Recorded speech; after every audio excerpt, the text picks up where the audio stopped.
In this video, I will show you how to add products to your showcase on TikTok.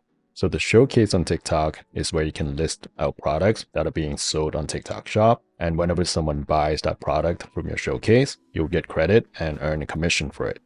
So to access the showcase, you can just come here to your profile and click on this icon. And here is your showcase. And to edit the showcase, we can click on the TikTok Studio here in the middle, scroll down, and let's click on TikTok Shop for Creator. And let's scroll down, and let's click on Manage Showcase.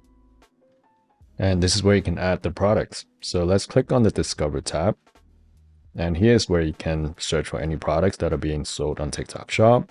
So let's say if we want to add this product here, we can just click on Add. And then click on View. And you'll see that that product has been added. And let's exit this and go back to my profile. Go to my showcase. And then you see that product right here. So this is how you can add products to your showcase on TikTok.